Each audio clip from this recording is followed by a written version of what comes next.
In the next videos, to cover Activity 3. Activity 3 is a queries and report, and it should take around about 40 minutes, but you may want a little bit longer for this. So if you can save some time on some of the previous activities, you may find that quite useful when it comes to the exam. Activity 3 is split up into A, B, C and D. A is an easy query. B is a more complex query, and that's the same on every paper. The B query on this paper was a little bit unclear, and I'm going to show you two possible solutions. C part is about the report, and in that you have to create a query to base your report on. And then part D, it's all about saving that report as a PDF.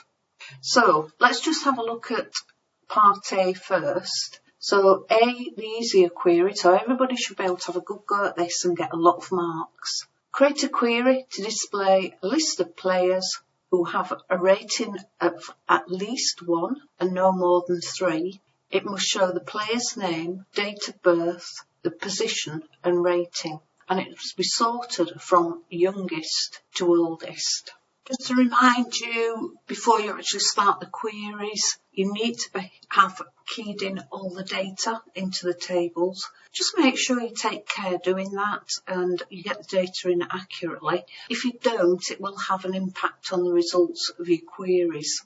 Always start off with a table with no foreign key, then do any tables with 1 foreign key, and then finally, if you've got a table with 2 foreign keys in, you need to put in the data for that last. So let's have a look at creating the query now. So we're in database, I'm going to create, and we're going to use query design.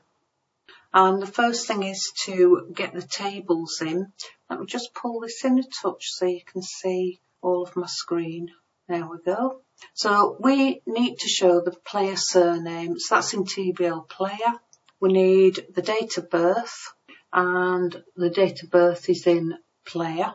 We need the position and the rating, so that will be in player position for the rating, and we need TBL position for the position.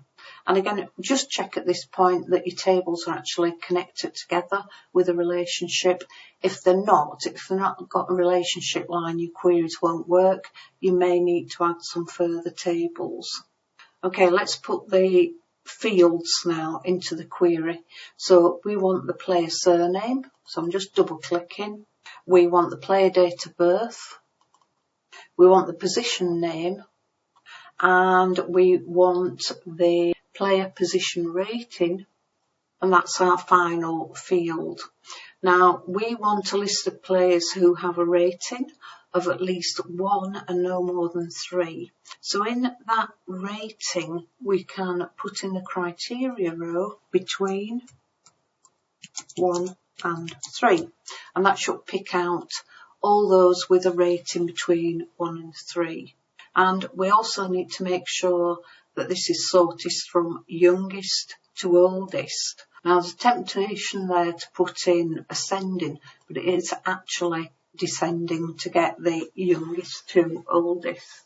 Okay, let's just check that now in datasheet view. And we've got the player surname, we've got the dates of birth, and we've got the youngest first, even though the year is the highest. Remember, the highest is the youngest person in the team. We've then got the position names, just widen that, and then we've got the player ratings. So that completes query A, the easier query. Hopefully you'll all have a go at that and get full marks for that query. In the next video, I'm going to look at one solution for query B.